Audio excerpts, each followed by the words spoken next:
Pugna goes to the off lane. God, that's not really that hero's so great either. One of the worst strength gains in the game. His survivability is low. Who cares if he gets changed? Single Darkseer, it's kind of bad. He might actually die down there. They don't have that synergy of the decrep into that rocket barrage like you were talking about, so kill potential a little bit more limited. Oop. And up top, Bone 7, could this be the first He mangos for it. He mangos indeed. He gets that Storm Hammer off, and now Bone 7 trying to eat his way through the trees. One more auto attack will do it, and Fly secures the first blood. Ziz not going to be able to make it out though. It's a 1-for-1, and Bone will get a kill from the grave. I mean, he does get the first blood, so it's a gold advantage, but if he doesn't fly out there, and he actually can't, he didn't get boots out of it, then it's not maybe the best. Moon. That looks like a dead Moon. He's some trouble here. He does have a surge, but there's so many he's heroes. Definitely going down. Going to do a little damage to Misery. He can before falling.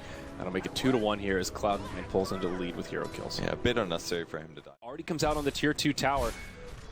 C9. Almost dead. They're collapsing in. No, this looks good. Envy. Oh, what the initiation! He catches 4 on a coil. Call down's going to connect on 4 as well. Mech from compLexity, but it's not enough. Cloud9 finally finding the fight they've been looking for. Laguna Blade not going to be enough for the kill either. It's a full 5-0 exchange. Cloud9 securing an ultra kill on Bone 7. There's the ult as well. He's getting kind of low. Doesn't have Warcry just up. He's almost going to break the tether. He does break it. Called on lands on him. He's going to die. Oh, the mech's going to save him just barely, but they're losing 2 other heroes, and he's still going to fall. 3 dead heroes now for compLexity, and C9 pushing their advantage. They've got the BKB. You know, an unfortunate gank where they pick up a few others. Ooh, and Cloud9 could be okay with that trade. Here's the problem with the towers that compLexity aims for. It doesn't cover them in the Roche pit. It makes Roche a little bit more likely and harder to defend, really.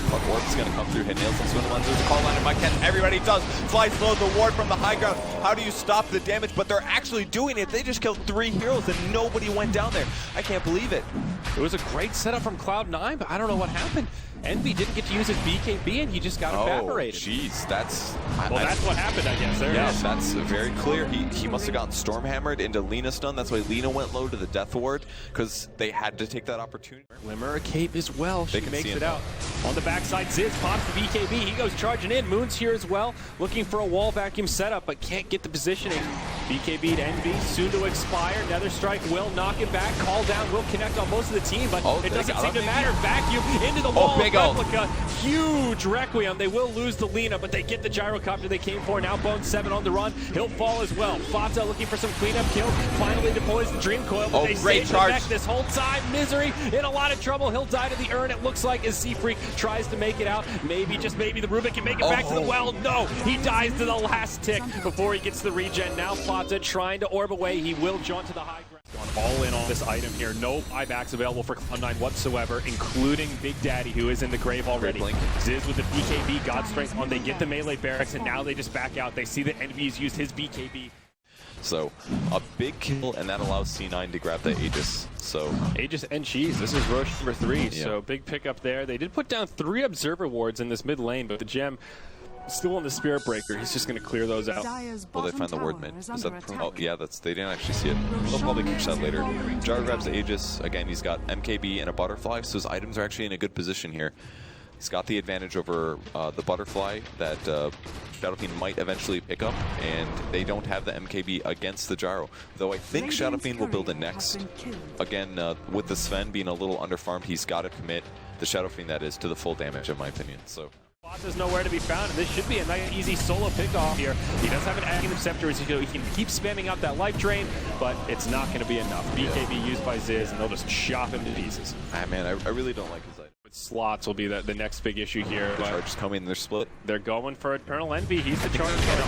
They've got the gem as well. Oh, stun on 2. The cleave from Sven. The 2 from Cloud9 just evaporate. Over a minute, he has no buyback here, Purge. It's certainly a Rax unless C9 pulls on something amazing right now, and they're just not 5-manning as much as compLexity is. They lift it straight away, and now the tier 3 tower will be exposed.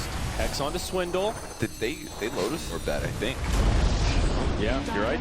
Now Swindle initiated on. He'll pop his BKB. The Dream Coil's been used, but it's only on 1. Oh, he broke his tether. He's stunned for 4.5 seconds. That gives them some advantage here. The ward's almost a great stun from Misery. Ziz is going to go down. The Nether Ward does end up falling, and they're trying to do their best to hold them back. Gyro's up in 34 seconds. No tail goes down though. So 2 versus 1. Decent initiation as hold. Seafreak goes in. Oh, great lift from Misery. Beautifully done. They're still taking the barrack, so they've got another 20 seconds before Envy comes up. No buyback on Big Daddy. Now Misery just falls apart. The gem hits the dick. Buyback used by the Sven. Does he have BOT to get back into the fight? He does not. He's going to do it the old-fashioned way. Uphill both ways. Now the mech purchased by Moon. He actually is going to go for the Guardian Greaves that we were just talking about as they rotate mid to finish off the range barracks. That's now a 2-lane of barracks advantage for compLexity.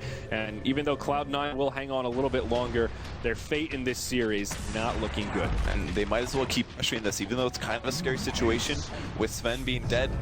They still have 2 dead heroes, 1 dead hero. Bounty Hunter does not have buyback here.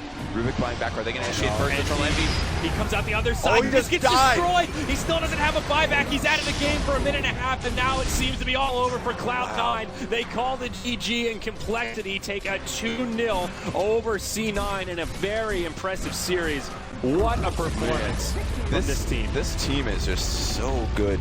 Like, every single one of their players knows their roles, and they're playing full teamwork. Every single time, they're always on the same page with some very, very rare exceptions. They're playing the map correctly. They understand Dota at the highest level. It's so clear to see, and their drafting is also top tier. And they play a little bit differently as well. Like as we said before, the Ziz